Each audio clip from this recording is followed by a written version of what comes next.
everyone. Welcome again. This is Pankaj Chauhan and PhD scholar from IIT ISM Dhanbad. So today our guest is Mr. Sagar Mehta. So सबसे पहले मैं आपका welcome करता हूँ इस platform पे. So hi Sagar, how are you?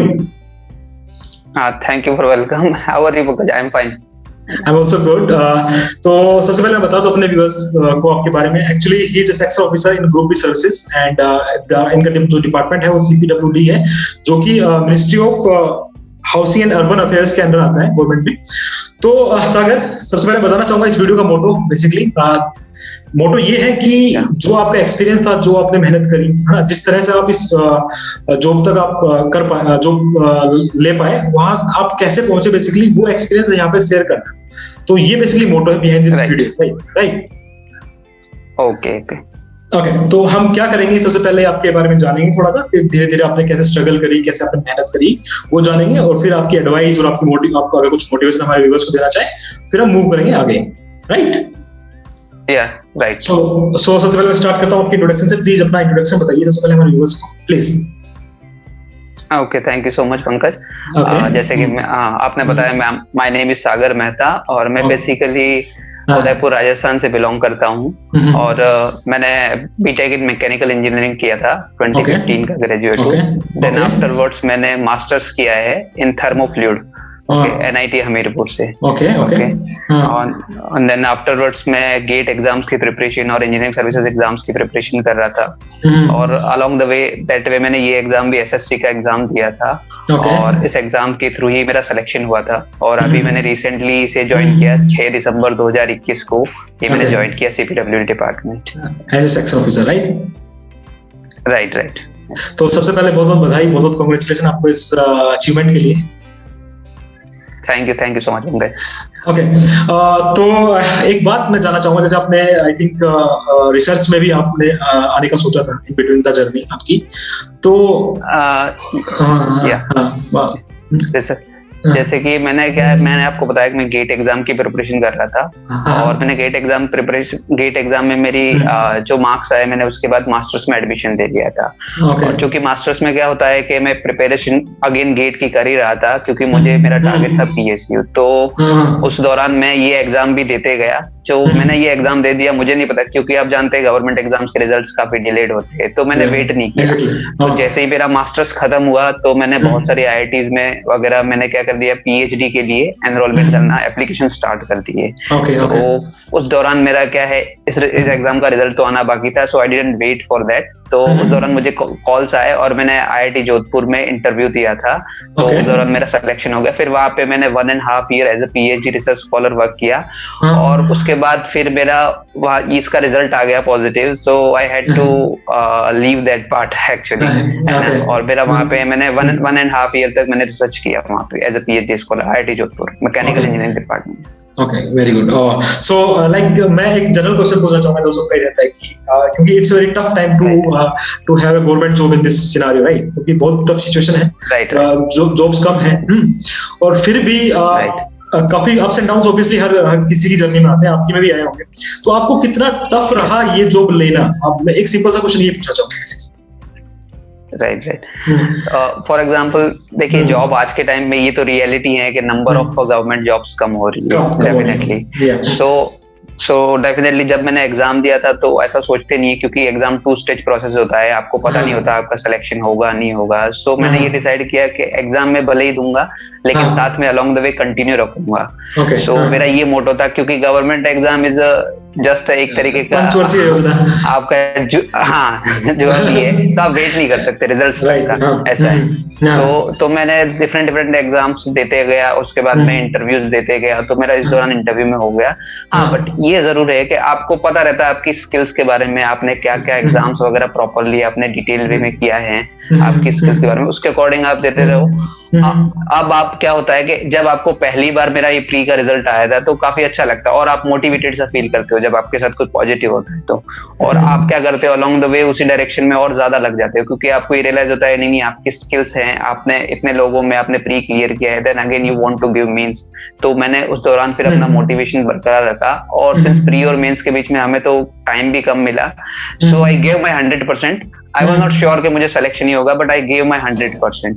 ऐसा था. तो उस दौरान मैंने ये एग्जाम दे दिया. Means you were very positive in your struggle time and journey, right?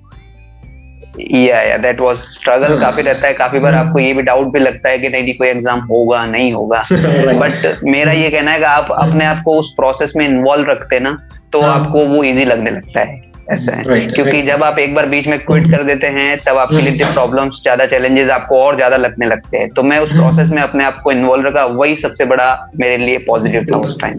मैं एक्चुअली सागर, मैं ना कुछ स्टूडेंट्स को जानता हूँ जो कि काफी हार्ड वर्किंग है, बट उनका कुछ ज्यादा समय, टाइम फ्रेम ज्यादा हो जाता है, लाइक 2 साल 4 साल 5 साल हो जाता है, बट उनका गवर्नमेंट जॉब नहीं मिल पाता है। तो शायद आपके साथ ऐसा नहीं हुआ, आप साथ साथ कुछ करते गए। तो उन स्टूडेंट्स के लिए आप क्या बोलना चाहेंगे कि ऐसी सिचुएशन में कैसे अपने आप को मतलब ओवरकम, इन चीजों से ओवरकम करें, कैसे इन चीजों अपने आप को हैंडल करें?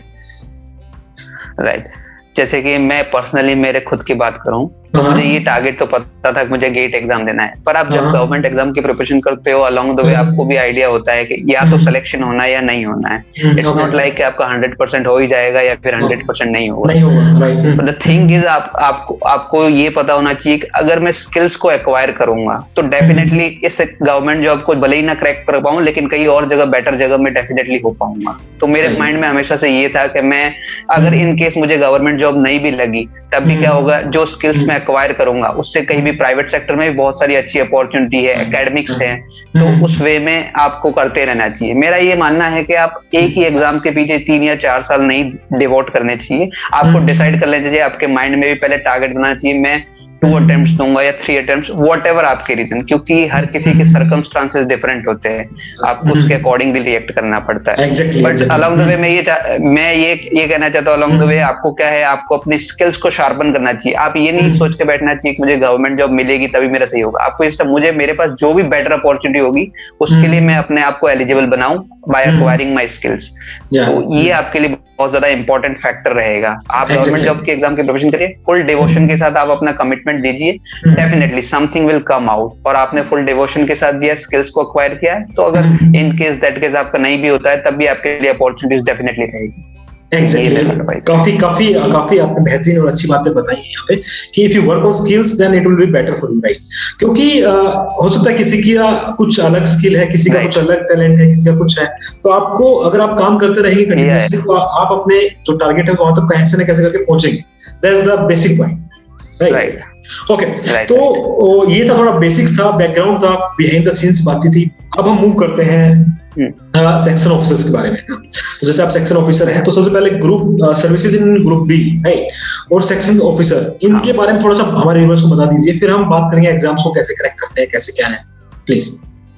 ओके, देखिए सेक्शन ऑफिसर जो डेजिग्नेशन है वो ओनली सीपीडब्ल्यूडी में यूज की जाती है। Actually as a JE cadre को सेक्शन ऑफिसर ही बोला जाता है, बाकी अदर डिपार्टमेंट्स के लिए उनके जेई ही बोला जाता है, ठीक है। और ये एग्जाम ग्रुप बी सर्विसेज में आता है, ये जो डेजिग्नेशन है वो ग्रुप बी सर्विसेज में है, और इसकी अपॉइंटमेंट करता है एसएससी, स्टाफ सिलेक्शन कमीशन करता है। एवरी ईयर इसका नोटिफिकेशन आता है, और इसका 2 स्टेज एग्जाम होता है, pre and mains exam. Okay. ये डेजिग्नेशन है, वहां से रिक्रूटमेंट होती है, डिफरेंट डिपार्टमेंट्स होते हैं इसमें गवर्नमेंट ऑफ इंडिया के। बेसिकली एसएससी ये एग्जाम का नोटिफिकेशन डालता है, उसके बाद 2 एग्जाम होते हैं, प्रीलिम्स एंड मेंस, देन आपका सिलेक्शन होता है, फिर आपको कौन सा डिपार्टमेंट मिलता है, डिपेंड करता है आपकी रैंक क्या है, राइट? और आपने क्या चॉइसेस आपने डाली है। तो बेसिकली जो डिपार्टमेंट है वो है centre of public works department, right? Works department, CPWD. तो सबसे पहले बात करते हैं सीपीडब्ल्यूडी जो डी है उसका काम क्या है, मतलब किस तरह से वो काम करते हैं? ओके, जैसे कि इसका नेम है central public works department. Public works department में जितने भी गवर्नमेंट ऑफ इंडिया के प्रोजेक्ट्स हैं, फॉर एग्जांपल गवर्नमेंट की डिफरेंट मिनिस्ट्रीज होते हैं, और डिफरेंट मिनिस्ट्रीज के लिए डिफरेंट उनको बिल्डिंग्स वगैरह चाहिए, और जितने बिल्डिंग चाहिए, और मिनिस्ट्रियल स्टाफ वगैरह जो भी होता है उनका गवर्नमेंट के, उनके लिए रेसिडेंशियल क्वार्टर्स चाहिए, ऑफिस चाहिए। तो इतने सारे जितने भी गवर्नमेंट ऑफ इंडिया के बिल्डिंग्स, स्टाफ के क्वार्टर्स वगैरह होते हैं, और गवर्नमेंट ऑफ इंडिया के कई हमको असाइन किया जाता है प्रोजेक्ट, जैसे आईआईटीज है, एम्स है, इनकी जो बिल्डिंग्स है वो भी बनती हैं। तो वो सारा उनका बिल्डिंग का construction, planning as well as maintenance, ये तीनों वर्क जो हैं वो ये डिपार्टमेंट करता है, ऐसा। और ये गवर्नमेंट ऑफ इंडिया का wholly owned by the government of India department है, कोई पीएसयू नहीं है जिसमें गवर्नमेंट का कुछ स्टेक है, तो ये completely owned by the government है। ओके, अगर मैं बात करूँ आगे कुछ अलग डिपार्टमेंट्स की, और दूसरा बात, आपका रैंक आई थिंक 142, कितना रैंक था आपका? 141 रैंक था। तो आपने ये डिपार्टमेंट चूज किया था या आपको मिला था? नहीं, ये डिपार्टमेंट मेरी फर्स्ट प्रेफरेंस ही था और मुझे ये डिपार्टमेंट ही मिला।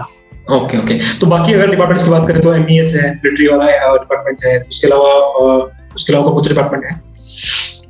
राइट। इसके अलावा एसएससी में जैसे वेरियस डिपार्टमेंट्स है, military engineering services, then central water commission, then उसके बाद में आपका सीपीडब्ल्यूडी तो हो ही गया, बॉर्डर रोड ऑर्गेनाइजेशन है, और एक एनटीआरओ भी है, नेशनल टेक्निकल रिसर्च ऑर्गेनाइजेशन, और सेंट्रल पावर रिसर्च इंस्टीट्यूट भी है। ठीक है, ये सारे डिपार्टमेंट्स हैं। तो बेसिकली कहने का जो मतलब है ये है कि आप जब एसएससी का फॉर्म भरते हैं, आप क्रैक करते हैं एग्जाम, तो आप कुछ 6-7 जो डिपार्टमेंट है उनमें से किसी एक डिपार्टमेंट आपको जाना था, इधर आपकी चॉइसेस से, अदर आपके रैंक से। That's the basic thing, right? तो जब आप फॉर्म भरते हैं तब आपसे प्रेफरेंस नहीं मांगी जाती है। जब आपका रिजल्ट आ जाता है, रिजल्ट के बाद आपका रिजल्ट अनाउंस हो जाए, उसके बाद में आपको रैंक के अकॉर्डिंग डिपार्टमेंट की प्रेफरेंस मांगी जाती है, और अकॉर्डिंगली आपको डिपार्टमेंट की प्रेफरेंस देनी पड़ती है, देन बाद में अलॉट होता है। Exactly, okay. तो अभी थोड़ा सा एग्जाम की तरफ मूव करने से पहले एक बार बात कर लेते हैं सैलरी की। तो कितना सैलरी इसमें होता है अगर हम बात करें तो? देखिए, ये जो ग्रुप बी सर्विसेज जॉब है, ये है 4200 ग्रेड पे, लेवल 6 पे आता है। ओके, 7th पे कमीशन का। ओके, अभी जैसे मैं प्रेजेंटली अभी ज्वाइन किया हूँ, 31% गवर्नमेंट का डीए है। ओके, तो मेरी ग्रॉस सैलरी 66 के अराउंड बनती है, 66-67 के अराउंड बनती है। ओके, तो ये आपका, आप मान लो अप्रोक्सीमेटली आप मान सकते हो 70 का है, तो 8 लाख के अप्रोक्स आपका सीटीसी हो जाता है।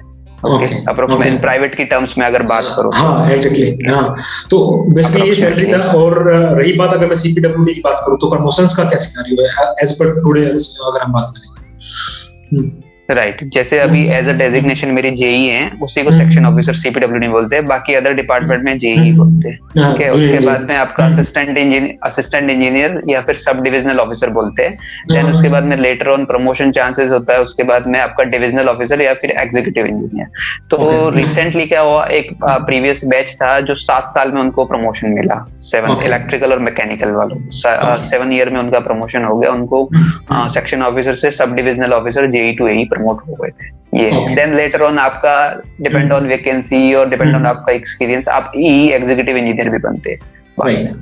ओके, तो ये हमने बात की जॉब के बारे में, बट अब हम बात करते हैं इस जॉब को क्रैक कैसे करना, बेसिकली जो आपने किया है।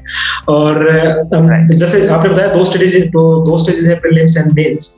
तो आपने सबसे पहले प्रिपरेशन कैसे हैंडल किया था? प्रिपरेशन आपने कैसे किया था, उस पर बात कर लेते हैं पहले। जैसा कि मैंने पॉइंट आउट किया भी था आपको कि मेरा पीएचडी ड्यूरेशन था, वो प्रॉब्लम था, तो मैं सिविल सर्विस के लिए पहले से टेम्पटिव था, तो मैं जनरल स्टडीज पढ़ ही रहा था। तो क्योंकि मैं पहले आपको इस एग्जाम का पैटर्न बता देता हूँ, प्री एग्जाम में क्या होता है। ठीक है, प्री एग्जाम होता है आपका 200 मार्क्स का होता है। सो इसमें क्या होता है, 100 मार्क्स का आपकी स्ट्रीम से रिलेटेड आता है। फॉर एग्जांपल मैं मैकेनिकल इंजीनियरिंग है तो मैकेनिकल इंजीनियरिंग का, सिविल वाला है तो सिविल का, और उसमें बाद में 50 मार्क्स का जो है वो होता है आपका जीएस, जनरल स्टडीज का पोर्शन, एंड 50 मार्क्स का होता है रीजनिंग। तो टोटल इज 200 मार्क्स का। तो जो कि क्या होता है कि एग्जाम का ड्यूरेशन होता है 2 आवर्स ही होता है। सो आप सोच सकते हो कि ऑब्जेक्टिव टाइप के क्वेश्चंस होते हैं प्री में। सो दैट इज मेनली इसमें इंपॉर्टेंट फीचर होता है, वो होता है आपका टाइम मैनेजमेंट। और जनरली क्या होता है, लोगों के टाइम मैनेज नहीं कर पाते, टाइम ले पाते, क्योंकि काफी बार कोई रीजनिंग कर रहा है, मैकेनिकल कर रहा है, तो ये आपका बहुत ज्यादा इंपॉर्टेंट और बहुत ज्यादा क्रूशियल इसमें होता है। सिंस हम इंजीनियरिंग बैकग्राउंड से होते हैं तो जनरल स्टडीज को कम प्रेफर करते हैं, क्योंकि 50 मार्क्स का वेटेज है उसमें, तो general studies is a big portion to play, big role to play.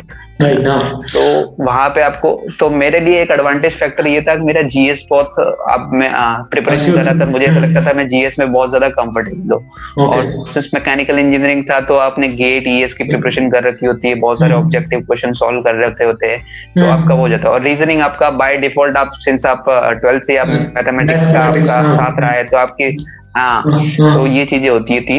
But इस चीज को लेके फिर ये एग्जाम होता है आपको अलोंग द वे, ऐसा होता है कि आपको टेक्निकल के साथ साथ में जनरल स्टडीज की भी प्रिपरेशन करती है, then you will be able to crack only this exam. अच्छा, डाउट है यहाँ पे कि जो इलेक्ट्रिकल और मैकेनिकल्स के जो स्टूडेंट्स, जो वैकेंसीज होती हैं वो एक साथ निकलती हैं, है ना? तो जो जो इसमें जो टेक्निकल जो क्वेश्चंस आते हैं वो इलेक्ट्रिकल मैकेनिकल दोनों के आते हैं, या फिर मैकेनिकल का सेपरेट आता है, इलेक्ट्रिकल का सेपरेट आता है? नहीं, अगर जो मैकेनिकल स्ट्रीम से उसके लिए ओनली मैकेनिकल, इलेक्ट्रिकल स्ट्रीम से उसके लिए ओनली इलेक्ट्रिकल का, बट बाय द एंड दोनों जो जाएंगे वो जॉब एक ही होगी, डेजिग्नेशन एक ही होगी। Okay okay. और इस एग्जाम के बारे में थोड़ा बात करने से पहले मैं पूछूं तो वैकेंसीज अराउंड कितना होता है अगर मैं इलेक्ट्रिकल मैकेनिकल का जो कंबाइंड वैकेंसी बात करूं तो? मेजोरिटी ऑफ ये डिपार्टमेंट जाना जाता है सिविल वालों के लिए। आप ये मान के चलो कि उसके लिए 70% वैकेंसी सिविल वालों की होती है और 30% इलेक्ट्रिकल प्लस मैकेनिकल की होती है। ओके ओके एक सेकंड। ओके, तो जैसा कि वैकेंसीज के बारे में ये है कि मेरे 2018 का मेरा एग्जाम था, उस टाइम पे अप्रोक्सीमेटली 2000 वैकेंसीज थी, जिसमें सिविल की आप मान के चलिए सिविल की वैकेंसी थी 1500 के अराउंड, 1500 to 1600 अराउंड सिविल की, और इलेक्ट्रिकल प्लस मैकेनिकल की कंबाइन मिला के 400 के अप्रोक्सीमेटली वैकेंसीज थी। ओके, इलेक्ट्रिकल की। बट ये हर साल ये वैकेंसी निकलती है, राइट, हर साल ये एक निकलती है, डिपेंड भी करता है। अब जैसे इससे पहले किसी साल 1200 वैकेंसी थी टोटल, किसी साल कम रहती है, जैसे 2019 में और कम होगी, 2018 में अच्छी खासी वैकेंसी थी। तो उस तरीके से डिपेंड करता है, हर साल मिनिस्ट्रीज अपना क्या क्या रिक्वायरमेंट देती है एसएससी को। ओके, तो जैसे मैं जो नेक्स्ट क्वेश्चन पूछना चाहता हूँ कि मोस्ट ऑफ जो मैकेनिकल के स्टूडेंट्स होते हैं वो गेट की प्रिपरेशन करते हैं, उसके बाद ही वो लोग एसएससी जेईई की तैयारी करते हैं। तो टेक्निकल तो स्ट्रॉन्ग होता ही है ऑब्वियसली, फिर भी वो एग्जाम क्रैक नहीं कर पाते बिकॉज़ ऑफ जीएस या because of anything else. What you want to say about this? देखिए, ऑल टुगेदर आपको पहले किसी भी एग्जाम को क्रैक करने के लिए उसका क्या स्ट्रेटेजी है, किस तरीके का एग्जाम की रिक्वायरमेंट है, वो समझना पड़ता है। फॉर एग्जांपल मैं अपनी बात करूं तो मैंने कभी सोचा नहीं था कि मैं एसएससी का एग्जाम दूंगा और उसमें सिलेक्शन हो जाएगा। I was mainly inclined toward GATE के, और मैं आपको बताऊं मेरा गेट का 2018 का स्कोर था 79। ओह ग्रेट, तो रैंक कितना था?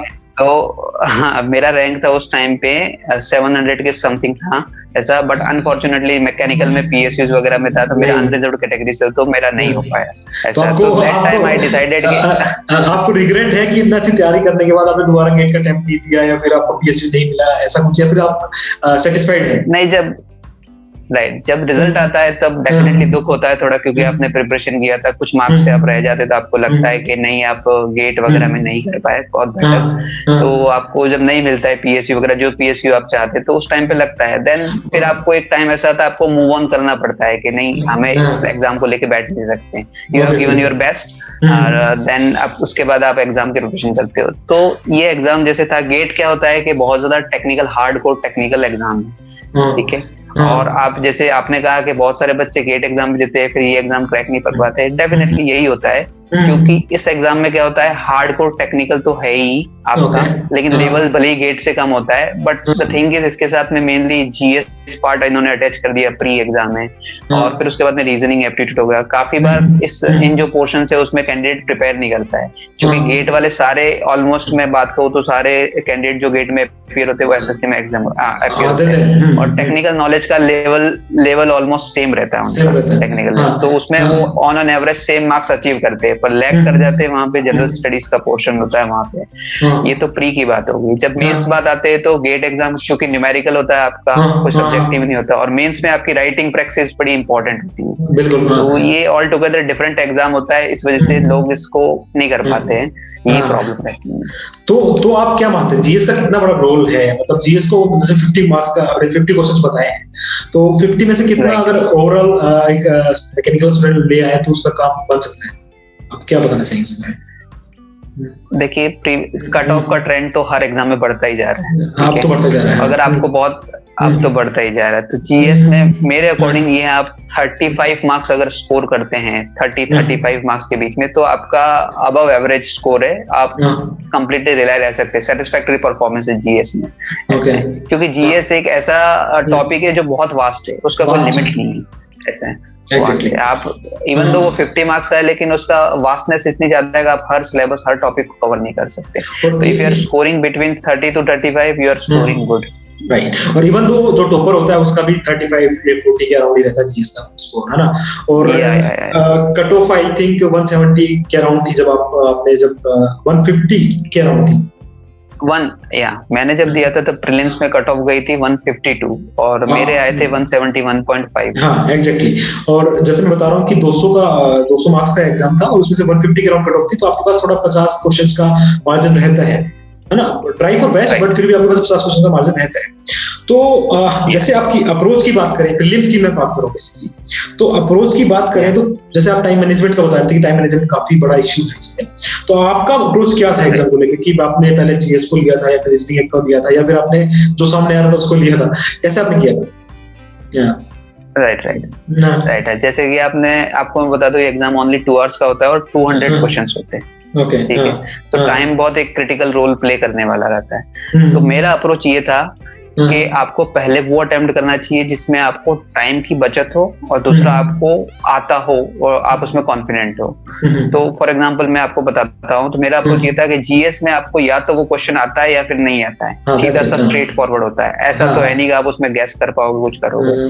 तो वो ऐसा है 50 क्वेश्चन आप विद इन 10 मिनट्स आप सॉल्व कर सकते हो। तो वहां पे आपका टाइम भी अच्छा से रिकवर हो जाएगा आपको, और पहले आपका वो पोर्शन भी हो जाएगा इजीली। तो मैंने पहले जीएस को अटेम्प्ट किया था, देन फिर टेक्निकल को अटेंड किया था, मैकेनिकल इंजीनियरिंग को, देन फिर रीजनिंग को अटेंड किया। क्योंकि रीजनिंग में कुछ पजल्स वगैरह होते हैं जिसमें टाइम लग सकता है। अगर आपने टाइम पहले इन्वेस्ट कर दिया तो वो आपकी डिफरेंट कर सकता है आपके। तो ये मेरा अप्रोच था। ईच एंड इंडिविजुअल की अपनी अपनी स्ट्रेंथ होती है, बट आई शुड एडवाइज के पहले आपको जीएस करना चाहिए, जिससे टाइम बहुत आपका सेव हो जाता है। एग्जैक्टली, क्योंकि जीएस में आपने एग्जैक्टली सही बोला है कि या तो क्वेश्चन आपको आएगा, ये तो है नहीं आप सोच के बता दोगे या आंसर की होगा। और रीजनिंग में ऐसा हो सकता है, रीजनिंग में अगर आपका टाइम है तो कोई पजल को आप दूसरे तरीके से या किसी तीसरे तरीके से आप सोल्व करेंगे तो मे बी आंसर आ जाए, है ना। That's the thing, right. Okay, तो ये आपका एग्जाम हुआ था आई थिंक सितंबर में, मतलब आपका रिजल्ट आया था सितंबर 2020, राइट? या सितंबर 2020 में रिजल्ट आया था। तो उसके बाद एग्जाम हुआ था ये सितंबर, एक साल पहले एग्जाम हुआ था 2019 में। ओके, 2019 में एग्जाम हुआ था सितंबर में। उसके बाद में इसके 29 दिसंबर 2021 को मेंस एग्जाम हुआ था। हाँ, तो ये हम कुछ बोल नहीं सकते जो प्री का आता है। हाँ, क्योंकि ये हम कुछ बोल नहीं सकते, गवर्नमेंट ऑफ इंडिया है और एसएससी है, तो ये तो कुछ नहीं बोल सकते कब एग्जाम आएगा कब होगा। बट फिर भी मैं ये बोलना चाहूंगा स्टूडेंट्स को कि आप फोकस करें आपकी तैयारी पे, फालतू चीजों में फोकस ना करें, क्योंकि अगर नोटिफिकेशन आया है, आपने फॉर्म फिलअप किया है तो एग्जाम तो होगा, है ना। तो मूव करते हैं मेंस पे, है ना। तो जैसे आपने मेंस के बारे में थोड़ा बता दीजिए क्या पैटर्न है एग्जाम का, और फिर हम उसके अप्रोच करेंगे प्लीज। ओके, तो सिंस आपको बता दिया मैंने, प्री एग्जाम है वो 200 मार्क्स का है और मेंस एग्जाम है वो 300 मार्क्स का है। और मेंस जो होता है वो सब्जेक्टिव होता है। ओके, और प्री था आपका ऑब्जेक्टिव था। तो सब्जेक्टिव मार्क्स आपका है, इसमें आपको क्या होता है कि 60 मार्क्स के क्वेश्चंस होते हैं, 5 क्वेश्चंस करने रहते हैं। आपको 6 क्वेश्चंस देते हैं वो, उसमें से आउट ऑफ 6 में से आपको 5 अटेम्प्ट करने रहते हैं। और ईच एंड हमारे पेपर में था कि आपको एक क्वेश्चन 60 मार्क्स का, तो उसके 4 सेक्शन कर दिए। 4 सेक्शन तो 15 मार्क्स का ईच क्वेश्चन हो गया। तो आप 66 क्वेश्चन आपने किए, 6 into 4 24 क्वेश्चन रहेंगे, ईच क्वेश्चन 15 मार्क का ऐसा रहेगा। उसमें न्यूमेरिकल्स भी रहेंगे, थ्योरी भी रहेगा, अब बहुत रहेंगे। तो आपका अप्रोच क्या था उस एग्जाम का? जैसे आप, ये तो एक पैटर्न हो गया कि इतने क्वेश्चंस होते हैं, हर क्वेश्चन इतने मार्क्स का होता है, और वो हम बात करेंगे थोड़ी देर में कितना कट ऑफ होता है, कितना जाता है कट ऑफ। तो उससे पहले मैं बात करता हूँ अप्रोच आपका क्या था, आपका अप्रोच क्या था पर्टिकुलरली इस एग्जाम, सब्जेक्टिव एग्जाम को लेकर? ओके, देखिए जैसे कि सब्जेक्टिव एग्जाम है तो यहाँ पे आपको राइटिंग प्रैक्टिस की जरूरत होती है, क्योंकि आप काफी बार ऑब्जेक्टिव के एग्जाम के अप्रोच से आप प्रिपरेशन करते हैं तो वो इसमें नहीं चलता है, क्योंकि आपको, और मैं आपको बता दूं इसका टाइम लिमिट भी 2 आवर्स ही होता है। तो आपको 2 आवर्स में आपको 300 मार्क्स का अटेम्प्ट करना है। ओके, तो इट्स अ चैलेंजिंग एक्चुअली कि आपको टाइम मैनेजमेंट, तो आपको क्या होना चाहिए, जैसे फॉर एग्जांपल आपको कोई फॉर्मूला है, डेरिवेशन है, ठीक है, आपका मिनिमम नंबर, मैं एग्जांपल की बात करता हूँ तो minimum number of teeth required gear mechanical वालों के लिए, तो आपको वो डेरिवेशंस वगैरह होते हैं बाय हार्ट होने चाहिए, क्योंकि आप वहां पे टाइम इन्वेस्ट नहीं कर सकते। और जो उनका राइटिंग लिखने का तरीका है डेरिवेशन को राइट डाउन, आपको ईच एंड एवरी टर्म को एक्सप्लेन नहीं करना है, आपको थ्योरी नहीं लिखनी। अगर आपको डेरिवेशन पूछा है तो दे ऑल्सो नो एग्जामिनर कि हाँ इन्होंने डेरिवेशंस में एक स्टेप फॉलो करके लिखा है, तो they know the basic question actually. और जैसे कोई थ्योरी का क्वेश्चन है, आपको प्रोडक्शन इंजीनियरिंग जैसे मैकेनिकल का सब्जेक्ट है, तो वहां पे आप ट्राई करें कि आप डायग्राम को बहुत अच्छा इलस्ट्रेटिव वे में रिप्रेजेंट करें। तो वहां पे आप थ्योरी लिखने जाएंगे 2 आवर्स में, तो आप क्वेश्चंस वापस आप पूरा पेपर अटेम्प्ट नहीं कर पाएंगे। तो try to neat and clean diagram करें, जिससे कि बहुत अच्छे वे में एक्सप्लेन हो जाएगा कि आप कहना क्या चाहते हो। ओके, और दूसरा, ये आपने पूरा अटेम्प्ट किया था पेपर या आपका एग्जाम छूट किया था कुछ थोड़ा? हाँ देखिए, जब मेरी बात करो तो मैंने 270 मार्क्स का अटेम्प्ट किया था, क्योंकि हर बार आपको, मुझे भी यही एडवाइस मिलती रहती है, काफी बार देखते हैं पूरा अटेम्प्ट करना, तो हम काफी बार क्या होते हैं, हम क्वालिटी के साथ अपनी आंसर राइटिंग की क्वालिटी के साथ कॉम्प्रोमाइज कर लेते हैं, ऐसा है। तो मेरा ये मानना है कि आप जितना भी अटेम्प्ट करें, ट्राई टू, पहले तो आप ये करें, आप क्वालिटी के साथ कॉम्प्रोमाइज नहीं करें क्वेश्चन की, आपको कैसे लिखना है। काफी बार हम क्या करते हैं, 300 मार्क्स का अटेम्प्ट करने के चक्कर में हम क्वेश्चन जो आंसर लिख रहे हैं उसमें क्वालिटी नहीं होती है हमारे, जल्दी में लिख देते हैं, काफी बार मिस कर जाते हैं। तो क्योंकि आपको 15 मार्क्स का क्वेश्चन, आपको पूरा का पूरा मार्क्स गेन हो जाएगा, आपने क्वालिटी मेंटेन की है। तो मैंने 270 मार्क्स का अटेम्प्ट किया था, वैसे पूरा नहीं हो पाया था 2 आवर्स में। Quality of the writing and content was okay, you think that? हाँ यार, राइट। तो क्योंकि एक्चुअली जैसे यूनिवर्सिटी एग्जाम में होता है, तो लोग first page, second page, third page तो काफी अच्छे से लिखते हैं, उसके बाद सब बेकार करना स्टार्ट कर देते हैं, राइट? तो ऐसा नहीं होना चाहिए। Right, exactly. हाँ, तो ऐसा बिल्कुल भी नहीं होना चाहिए बेसिकली। तो आपका कितना मार्क्स आया था उसमें? मेरा मार्क्स था 170 मार्क्स था। ओके, तो उस टाइम कट ऑफ, मतलब कंबाइन कट ऑफ, तो मैं अपना जो अपकमिंग स्टूडेंट्स हैं जो एग्जाम देने वाले हैं, तो उनको बताना चाहूंगा कि प्रीलिम्स और मेंस दोनों का मिलके कट ऑफ आता है नेक्स्ट टाइम, राइट? तो कितना कट ऑफ था उस टाइम? जैसे अलग अलग डिपार्टमेंट के लिए अलग अलग कट ऑफ निकलता है, तो मेरा CPWD का जो कट ऑफ था वो था 325 था जनरल कैटेगरी के लिए। अच्छा, ओके। और मेरे प्री प्लस मेंस के मिला के हो रहे थे 341.5।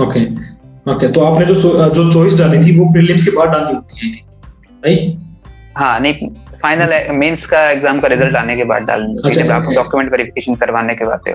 ओके, तो उसके बाद कट ऑफ आती है निकल के, राइट? हाँ, उसके बाद फाइनल कट ऑफ आती है। पहले मेंस का रिजल्ट प्री का आ गया, फिर उसके बाद मेंस का आ जाता है, फिर उसके बाद में आपका डॉक्यूमेंट वेरिफिकेशन के लिए आपको बुलाते हैं, फाइनल लिस्ट आपकी डीवी के बाद आती है।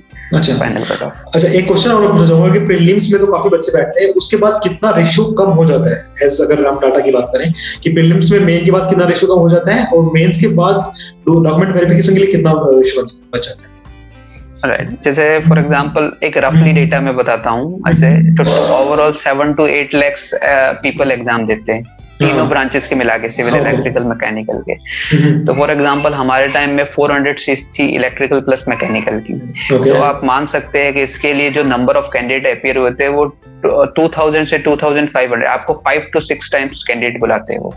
जितनी भी आपकी पोस्ट रहेगी उसका 5 to 6 टाइम्स आपका मेंस में सेलेक्ट करेंगे, एंड देन फिर आपको डीवी के लिए बुलाएंगे तो 2.5 to 3 टाइम्स, ऐसा डिपेंड करता है कि उनके पास क्या क्या ऑप्शन है। अच्छा, जैसे मैं पूछूं अगर क्वेश्चन, क्योंकि document verification is also must process है, तो उसमें भी कुछ बात बताना चाहेंगे कि उसमें भी कुछ बच्चे होते हैं जिनका कुछ डॉक्यूमेंट कमी, मतलब इतना सब मेहनत करने के बाद अगर डॉक्यूमेंट वेरिफिकेशन में आप रह जाए तो बहुत बड़ा मतलब दुख की बात है। तो उसके लिए आप कुछ अगर बताना चाहें तो बच्चों को प्रिपेयर करना चाहिए पहले। हाँ देखिए, जैसे कि आपका क्या होता है, मेंस का रिजल्ट आ गया आपके पास, अब आपके पास प्री और मेंस के दोनों के मार्क्स है, आपने काउंट कर लिया, तो रफली CPWD कट ऑफ 330 335 के अराउंड 325 रहती है। तो आप ये टारगेट करना होना चाहिए आपको, अगर ये डिपार्टमेंट चाहिए स्पेसिफिकली कि आपको 340 के अबव आप जाओ तो आप सेफर साइड में। तो आपको पहले से पता है, क्योंकि डीवी के टाइम पे क्या होता है, वो लोग 2.5 टाइम्स कैंडिडेट बुलाते हैं, जितनी भी वैकेंसी होती है ऑलमोस्ट। तो डेफिनेटली जितने 1.5 टाइम कैंडिडेट है उनको तो रिजेक्ट ही होना है, इट इज वेरी सेटबैक होता है। तो जब आपका फाइनल रिजल्ट नहीं आता तब तक मेरे अकॉर्डिंग तो ये है कि आपको पहले से ही जब आप प्रिपरेशन करने लगते हैं तो आपको प्रीवियस ईयर का कट ऑफ का ट्रेंड का एनालिसिस करके उससे 10 to 20 मार्क्स अबव लेके ही प्रिपरेशन उस वे में करनी चाहिए, तो वो मोर बेनिफिशियल रहता है। ओके, तो डॉक्यूमेंट वेरिफिकेशन में कुछ ऐसा प्रोसेस भी होता है जिसकी वजह से आपका मतलब सिलेक्शन ना हो, ऐसा कुछ हो जाए? जैसे मान लो किसी का डॉक्यूमेंट कंप्लीट है बट इन केस वो डॉक्यूमेंट ना ला पाया वहां पे, या फिर ना कुछ ऐसा कर पाया, तो प्रॉब्लम हो सकता है वहां पे? नहीं, देखिए डॉक्यूमेंट वेरिफिकेशन के टाइम पे अभी तक तो मैंने कोई केस नहीं देखा कि जिसको डॉक्यूमेंट वेरिफिकेशन के टाइम पे रिजेक्ट कर दिया। अगर मान लो किसी के पास डॉक्यूमेंट नहीं है तो वो उनसे एक एफिडेविट या एप्लीकेशन ले लेते हैं, उनको प्रोविजनली शॉर्टलिस्ट कर देते हैं और उसके बाद उनको टाइम देते हैं कि इतने टाइम बाद आप प्रोड्यूस करिए। तो डॉक्यूमेंट वेरिफिकेशन में कोई टेंशन वाली बात नहीं है, वहां पे आपसे बस एक प्रेफरेंस भरवाई जाती है रिजल्ट के बाद, आपको कौन कौन से डिपार्टमेंट चाहिए। ओके, सो ये थी एक स्टोरी, मतलब एक सक्सेस स्टोरी। अब हम बात करते हैं स्टोरी के पीछे की स्ट्रगल की। बेसिकली ये उन लोगों के लिए इतनी कहानी बताई थी कि जो स्टूडेंट के इस एग्जाम को लेकर सीरियस है। तो अगर आप सागर के बारे में थोड़ा जानना चाहते हैं अभी और, तो आप इस वीडियो में बने रहें, अदरवाइज आप इस वीडियो को स्किप कर सकते हैं नाउ। तो सागर, मैं पूछना चाहूंगा कि ये जॉब आपको मिली है अभी दिसंबर में, तो उससे पहले आपका क्या सिनारियो था, आपको क्या लग रहा था, जॉब मिलेगा नहीं मिलेगा, क्योंकि अभी थोड़ा सा काफी स्ट्रगल वाला पॉइंट है, तो उसके लिए मैं थोड़ा बात करना चाहता हूँ आपसे। तो आपको क्या लग रहा था, आपको जॉब मिलेगा या नहीं मिलेगा, या फिर उस टाइम आपको अपने आप को कैसे प्रोसेस कर रहे थे, किस चीज को लेके? हाँ, जैसे कि मैंने आपको पहले ही बताया कि मैंने मेंस का एग्जाम तो दे ही दिया था इसका। मैं आपको बताऊं, मेरा मेंस का एग्जाम मैंने दिया था 29 दिसंबर 2019 को, और उसके 2 दिन बाद ही मैंने IIT जोधपुर ज्वाइन कर लिया था। सो मैं इस एग्जाम के रिजल्ट के बारे में सोच ही नहीं रहा था, क्योंकि मैंने ये सोच लिया था अब मैंने अपना फुल दे दिया है, अब मुझे रिजल्ट क्या आएगा, पॉजिटिव नेगेटिव रहेगा, मुझे ये सोचना नहीं, क्योंकि मुझे ये करना है। तो मेरा अर्लियर ये प्लान था कि अब मेरे पास ये अपॉर्चुनिटी है, बेस्ट यहाँ पे प्लेटफॉर्म मिल चुका है मुझे, मैं यहाँ से बेटर कर सकता हूँ। तो मैंने वहां से फिर अपना स्टार्ट किया IIT जोधपुर में, और रिसर्च वगैरह कोर्स वर्क, सिंस आप PhD स्कॉलर हो, आपको पता है कि कोर्स वर्क वगैरह होता है, तो 6 मंथ में मेरा कोर्स वर्क हो गया था, और वहाँ पे 6 मंथ बाद कोर्स वर्क हो गया, कॉम्प्रिहेंसिव एग्जाम हो गया, और इवन मेरा वहाँ पे 9 CGPA मेंटेन्ड था। तो ऐसे करते करते, क्योंकि 6 मंथ में आपका कॉम्प्रिहेंसिव एग्जाम भी हो गया था? ऐसा था, 6 मंथ में मेरा कोर्स वर्क हो गया था 2 सेमेस्टर में, क्योंकि उस टाइम पे कोविड हो गया था, उन्होंने ट्राई सेमेस्टर कर दिया था ऐसा। ठीक है, तो 12 क्रेडिट्स आपको कंप्लीट करना रहता है, तो मैंने कोर्स वर्क कंप्लीट कर लिया था, फिर कॉम्प्रिहेंसिव एग्जाम भी मेरा क्लियर हो चुका था। तो उसके बाद क्योंकि कोविड चल रहा था 2020 से 21 के बीच में, तो किसी को कोई पता नहीं था, तो रिजल्ट तो वैसे लेट हो गए गवर्नमेंट के सारे। तो 2021 में 11 जनवरी को इसका रिजल्ट आया था, 11 जनवरी को रिजल्ट आया। 2 साल बाद, उस टाइम पे भी मैं, हाँ अराउंड, हाँ आप अप्रोक्सीमेटली कह सकते हैं 1.5-2 साल हो गया ऐसा करके। तो उस टाइम पे जब रिजल्ट आया था, तो हमें ये भी नहीं पता था ज्वाइनिंग क्या है क्या नहीं। तब भी मैं क्या कर रहा था, क्योंकि मेरा कॉम्प्रिहेंसिव चल रहा था, और मेरे जो सुपरवाइजर थे सोसी इंसिस्टेड के ठीक है, तो मैं एक कॉन्फ्रेंस आर्टिकल राइट कर रहा था ऐसा। और मैं आपको बताऊं, मेरा वो कॉन्फ्रेंस आर्टिकल मेरा सेलेक्ट भी हुआ था एक सिंगापुर की कॉन्फ्रेंस में। तो मुझे ऐसा था कि मैं ये, हाँ, तो मुझे ये था कि मैं चलिए एक बार के लिए क्या करता हूँ, ये जब भी आएगा अपॉर्चुनिटी, तब मैं क्या कर लेता हूँ, PhD को पार्ट टाइम में कन्वर्ट कर लेता हूँ, क्योंकि PhD एक ऐसा प्रोग्राम था जहां आप अपने आप की स्किल्स को और ज्यादा बेटर वे में एनालाइज कर पाते हो, टेक्निकल स्किल्स को। एग्जैक्टली, और आपका मतलब एक PhD एक अलग तरह का लाइफ है बेसिकली। हाँ, बहुत अलग तरह की लाइफ है। तो I was looking for that. तो उतने में इधर साइड से क्या हो गया, अपॉइंटमेंट आ गया, तो मैंने कंसल्ट किया उनसे सबसे। तो क्या होता है, एक PhD में आपको क्या होता है, 2 इयर्स का मिनिमम स्पेंड करना पड़ता है, तभी आपका क्या होता है, पार्ट टाइम में कन्वर्ट हो जाता है। और मैं आपको बताऊं, चूंकि मेरा हमेशा से इंक्लाइन रहा था, सिविल सर्विस के प्रति रुझान रहा था, मैं उसके लिए प्रिपरेशन कर रहा था, तो अब मैं आपको ऑनेस्टली बताऊं, PhD में उतना टाइम मैं डिवोट नहीं कर पा रहा था। तो कंसिडरिंग दैट फैक्टर, और उसके बाद में फिर वो PhD का जो पार्ट टाइम में नहीं कन्वर्ट होना, ये सारे फैक्टर्स को डिसाइड करके then I have to decide कि नहीं, मुझे अब ये ज्वाइन करना है। सो देन आई शिफ्टेड ऐसा। तो मैं ये कहना चाहता हूँ कि जैसे इस ड्यूरेशन जो था PhD का, उसमें आप बहुत बेटर में जानते हो, पीयर प्रेशर रहता है आपके ऊपर भी, क्योंकि आपको it's not like a simple exam के यहाँ चलो, आपको डेली एंड डेली कुछ न कुछ न्यू करना है। इसके लिए मैं ज्यादा बता सकता हूँ इसके बारे में, क्योंकि जैसे कि मैं बता रहा था, जो स्टूडेंट्स PhD नहीं कर रहे हैं, एक्चुअली जो मास्टर्स कर रहे हैं या फिर बीटेक कर रहे हैं, तो होता क्या है कि बीटेक या मास्टर्स में क्या होता है कि आपको एक सेमेस्टर का एग्जाम देना है, तो उस टाइम थोड़ा सा प्रेशर रहता है। बट PhD में क्या होता है, जब आप सो रहे होते हैं या किसी भी दिन आप उठ रहे होते हैं, तो आपको ये रहता है कि मेरे को ये करना है, मैं यहाँ पे लैग कर रहा हूँ, मेरे को ये नहीं हो रहा, मुझसे वो नहीं हो रहा।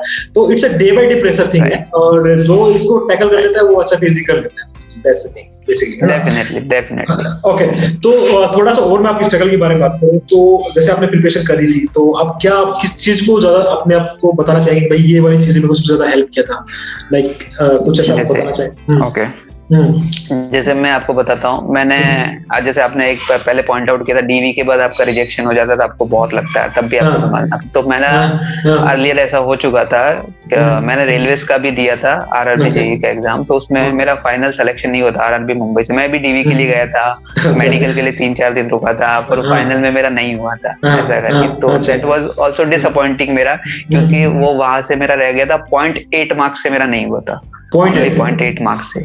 क्या बोल रहे हैं? अच्छा। और चूंकि मैं आपको बताऊं, मेरा स्टेट इंजीनियरिंग सर्विसेज का भी एग्जाम था, तो उसमें मेरा प्री क्वालिफाई हो चुका था, और प्री क्वालिफाई हो चुका था, और उसका मेंस की डेट थी ना, वो थी जिस दिन मेरा डीवी था रेलवेज का, उसी के साथ क्लैश कर गई। तो चूंकि आपकी एक मेंटेलिटी रहती है कि पहले आपको जॉब चाहिए, तो आप क्या करते हैं, मैं डीवी अटेंड करने चला गया। तो उस एग्जाम के लिए मैं प्रिपरेशन कर रहा था, मेंस एग्जाम की, काफी टाइम से, बट आई थॉट कि चलो अभी जॉब है तो मैं डीवी के लिए करने चला जाता हूँ। तो ना तो मेरा उसमें सिलेक्शन हुआ, मैं आपको बताऊं, डीवी देने गया उसमें, और इधर मेंस एग्जाम से भी मैं रह गया। तो दैट वाज डिफिकल्ट फेज, जिसको मैं कह सकता हूं। एक्चुअली सीपीडब्ल्यूडी आपका वेट कर रहा था, तो मैं यही पॉइंट, इसी बात के लिए मैं आपसे पूछना चाह रहा था कि आपकी जो भी स्टूडेंट्स को सीरियसली देख रहे हैं, तो आप कंटिन्यूअसली एफर्ट लगाते रहिए। एट द एंड अगर आपने अच्छे जेन्युइनली मेहनत करी है, अच्छा हार्ड वर्क किया है, तो आपको कहीं ना कहीं ऐसी जगह जरूर मिलेगी जहां आप अपने को सेटिस्फाइड पाएंगे at the end, right? Exactly. तो अभी हम चलते चलते वीडियो को एंड करते वक्त मैं आपसे पूछना चाहूंगा कि कुछ चीजें, कुछ मोटिवेशन आप बताना चाहें हमारे व्यूअर्स को, ताकि उनको कुछ हेल्प मिले। मैं एक छोटी सी, मैं आपको स्टोरी बताना, मुझे नहीं पता कितना इसको शेयर करना चाहिए कितना नहीं। जैसे फॉर एग्जांपल मेरा जो ड्यूरेशन था, मैं आपको बताऊं, जैसे ही मास्टर्स फिनिश होने वाला था, तो मेरी फैमिली की पर्सनल प्रॉब्लम इतनी थी कि मैं 3 महीने तक बॉम्बे रहा था, यहाँ पे कोई प्रॉब्लम थी, तो 3 महीने तक मैं कोर्ट्स वगैरह, लीगल प्रॉब्लम थे, लीगल बैटल्स थे कोर्ट वगैरह में। तो ये जब एग्जाम मैंने प्रिपेयर किया था, तो मुझे याद है मैंने कोर्ट रूम में बैठ के पढ़ाई की। मतलब काफी डेडिकेटेड थे। हाँ, तो ये था, क्योंकि आपकी लाइफ में काफी बार आप क्या होते हैं, आप एक्सपेक्ट नहीं करते ऐसे इवेंट्स हो जाते हैं, और आप ऐसे इवेंट्स के साथ अल्टीमेटली आपको डील करना रहता है। सो मैं बस इतना कहना, वो इवेंट क्या था वो नहीं कहता, वो सबके लिए कितना इंपॉर्टेंट है, बट मैं ये कह सकता हूँ कि उस टाइम पे मेरा मोटिवेशन ये था नहीं, क्योंकि अब इसको मुझे ही टैकल करना है, मुझे ही डील करना है, और अल्टीमेटली मुझे ही चाहिए। So I was preparing for that time, actually that time भी प्रिपेयर कर रहा है। तो इसलिए मेरा मोटिवेशन ये बना रहता है कि आपके पास काफी बार हम क्या होता है, कंडीशंस को लेके ये बोलते हैं कि नहीं मेरी कंडीशंस ऐसी नहीं है, मेरे आसपास एनवायरनमेंट ऐसा नहीं है, तो मुझे पढ़ाई नहीं हो रही। तो मैं ये ऐसा मानता हूँ क्योंकि मैंने ट्रेन में बैठ के पढ़ाई की है, कोर्ट रूम में बैठ के पढ़ाई की है, तो डिपेंड नहीं करता आपके कि कहाँ पे आप बैठे हो, कहाँ पे नहीं करते हो। एनवायरनमेंट आपका माइंड का एक क्रिएशन है। तो काफी बार काफी लोग काफी बार आप एनवायरनमेंट में रह के भी बहुत राइट फर्स्ट एनवायरनमेंट रह के भी आप बेटर प्रोड्यूस कर ही लेते हो, अगर आपका माइंड उस तरीके से। और चूंकि ये परमानेंट नहीं है, टेम्परेरी है, कुछ किसी चीज के लिए आप मेहनत कर रहे हैं तो वो परमानेंट नहीं हो सकता, कुछ दिन में आपका बेटर होने वाला है, इसलिए आप वो सब कर रहे हैं। एग्जैक्टली। तो काफी अच्छी आपने बातें बताई, और बताइए प्लीज प्लीज प्लीज कुछ बता रहे थे। हाँ, जैसे कि मैंने बताया था ना, जब वो एग्जाम मेरा क्लियर नहीं हुआ तो मुझे भी लगा था कि मेरे लिए नहीं है ये जॉब्स वगैरह, वो एग्जाम नहीं क्लियर, उसके चक्कर में मेंस नहीं दे पाया, तो आपको आइडिया नहीं रहता है कि आपका कब होने वाला है। इवन उसके 2 साल 1.5 साल बाद मुझे ये जॉब ऑफर हुई। सो वो टाइम होता है, आप प्रिपरेशन आपकी कंटिन्यू रखते हैं, आप अपना हार्ड वर्क कंटिन्यू रखते हैं। एक बात बता दो, हार्ड वर्क का कोई सब्स्टिट्यूट नहीं होता है, काफी बार हम शॉर्टकट्स ट्राई करते हैं, कोई सब्स्टिट्यूट नहीं होता है। तो आप कंटिन्यूएशन मोड में जितने टाइम तक रहते हैं, जितने टाइम तक आप अपने आप को एक्टिवेटेड चार्ज रखते हैं, वही आपके लिए पॉजिटिव वर्क का काम करता है, मोटिवेशन ऐसा है। तो वो आपको कभी स्टॉप नहीं करना चाहिए, स्किल्स एक्वायर करते रहो, डेफिनेटली समडे विल कम, और आपको जो चाहते हो वो डेफिनेटली इस फील्ड में नहीं मिला तो कहीं और पे मिलेगा, पर डेफिनेटली मिलेगा। और ये उसमें भी नहीं मिला तो कम से कम आप ऐसे इंसान बनोगे जिसने मेहनत करी है, तो उसको पता है वैल्यू क्या है। तो at the end life important है, और आप कैसे आपको जीते हो वो इंपॉर्टेंट है ना। तो अगर आपने जनरली मेहनत करी तो आप कुछ ना कुछ आपके साथ अच्छा जरूर होने वाला है, दैट्स द थिंग। ओके, तो और वीडियो को लंबा नहीं करेंगे, तो अभी मैं एंड करता हूँ। काफी अच्छा लगा आपसे बात करके, और होप कि आगे आने वाले समय में कुछ और क्रिएट करेंगे मिलके। तो थैंक यू सो मच, आपने हमें समय दिया हमें यहाँ पे। So once again thanks to you. Thank you Pankaj, आपसे भी बात करके बहुत अच्छा लगा, और आई होप अगर इन दैट केस फ्यूचर में भी किसी कैंडिडेट को रिक्वायरमेंट है, definitely I will be able to share with you time. तो वही मैं बता रहा हूँ कि अगर कोई स्टूडेंट्स को कुछ एसएससी एग्जाम से, बैटल से, किसी बात से कुछ प्रॉब्लम है, तो आप इनका सोशल मीडिया में मैसेज कर सकते हैं। मैं इनका लिंक सोशल मीडिया का मैं डिस्क्रिप्शन में डाल दूंगा। ओके, सो नाउ वीडियो को एंड करते हैं, मिलते हैं नेक्स्ट वीडियो में। Thank you so much.